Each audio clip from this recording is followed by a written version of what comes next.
Maja in Goran Dominko sta arhitekta, ki sta vrsto let delovala v Londonu in snovala hiše tudi za svetovno znane osebnosti. Ko sta se vrnila v rodno Prekmurje, sta poiskala staro hišo in ji v uglajeni maniri dala nov obraz in novo vsebino. Tole se sliši kar sanjsko. Življenje le lučaj od središča mesta, hkrati v stiku z naravo, v mirnem okolišu in z zgodbami preteklosti. Prebivalci tele obnovljene hiše v Murski Soboti so dobili vse to in še udobje današnjega časa. Gre za tipično meščansko hišo, imenujemo jo hišno dvorišče. Ta arhitekturni tip se je izoblikoval nekako v začetku 18. stoletja in je bil na nek način, je vedno bil sestavljen v črki L tipologije, kjer je bil seveda ulični del mestni in pa stanovanjski, medtem ko pa od zadaj pa je imel pripojen gospodarski del. In seveda tip je praktično bil še nekako grajen do sredi 20. stoletja. Konkretno ta hiša je bila zgrajena leta 1932. V kakšnem stanju je bila hiša, ko ste jo videla, ko ste jo spoznala oziroma ko vaju je poklicala? Hiša je bila dolgo na tržišču, ljudje so jo gledali, pa ni nobenega prepričala. Jaz sem prišla enkrat sama, se sprehodila čez hišo in takoj poklicala Gorana, pravim, Goran, našla sem hišo. Že spet. To je bil prvi odgovor, ne?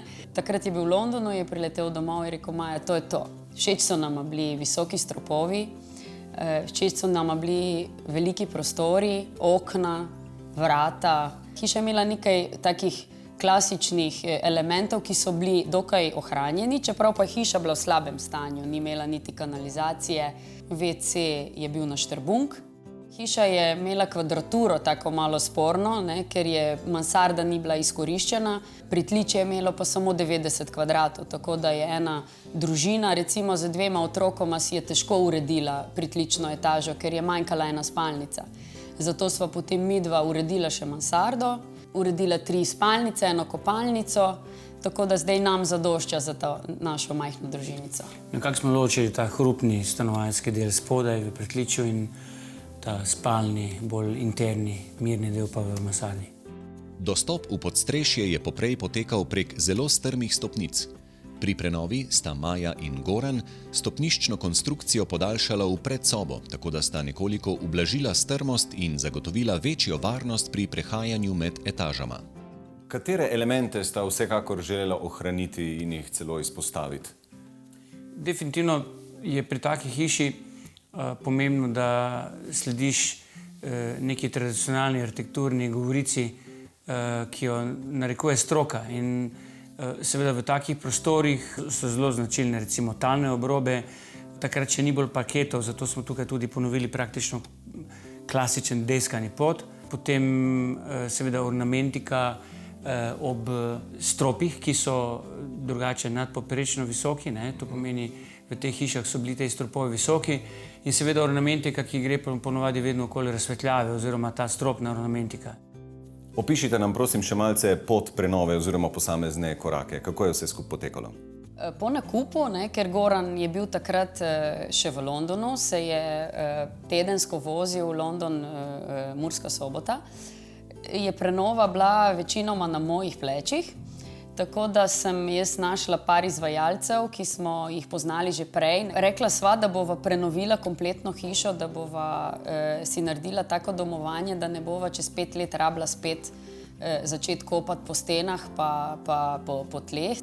Najprej sva prenovila gank, zunanji del hiše sva zasteklila in ga probala tako urediti, da bo kot del hiše ostale, ne, da bo kot en komplet, da bo izgledalo v enem duhu. So notranje stavbno pohištvo, vrata recimo, ali pa tudi okna sva ohranila, sva dala pobarvati. Kljuke sva zamenjala, da so malo bolj sodobnega izgleda.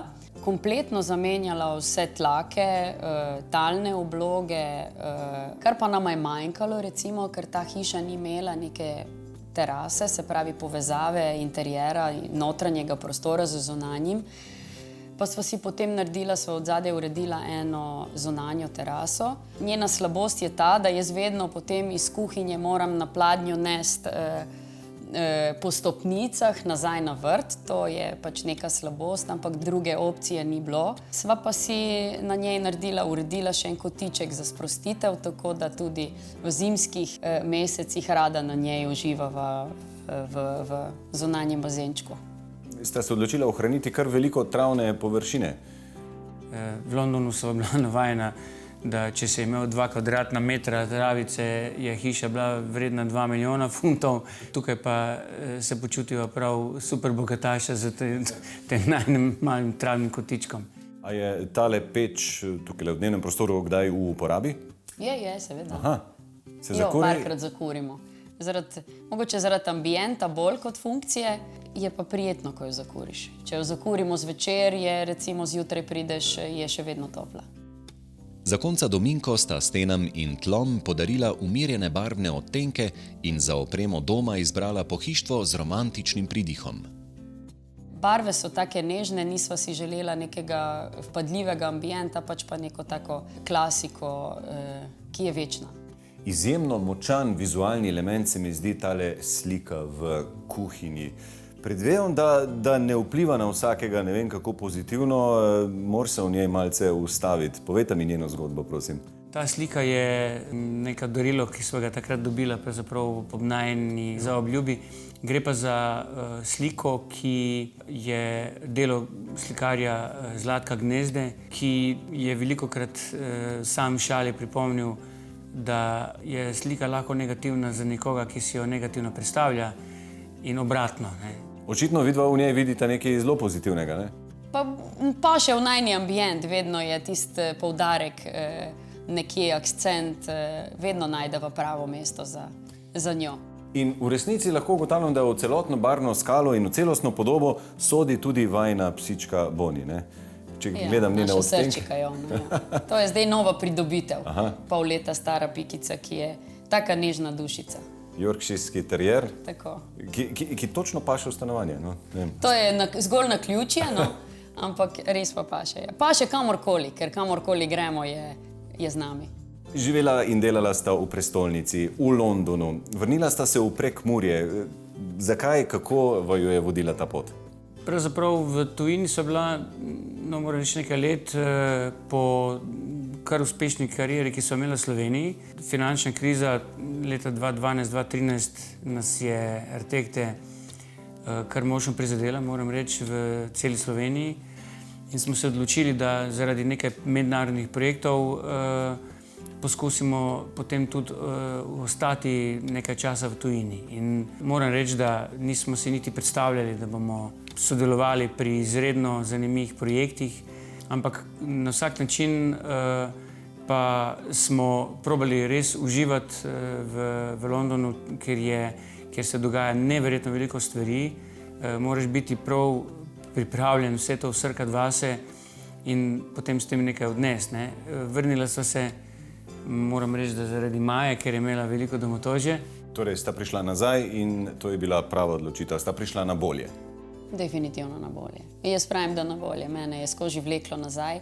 Prekmurci imamo en tak izraz, da imamo popek zakopan v Prekmurju, ne? Tako da se radi vrnemo. Jaz sem bila zelo vesela, ko je on enkrat vseeno pristal, ajde, gremo domov.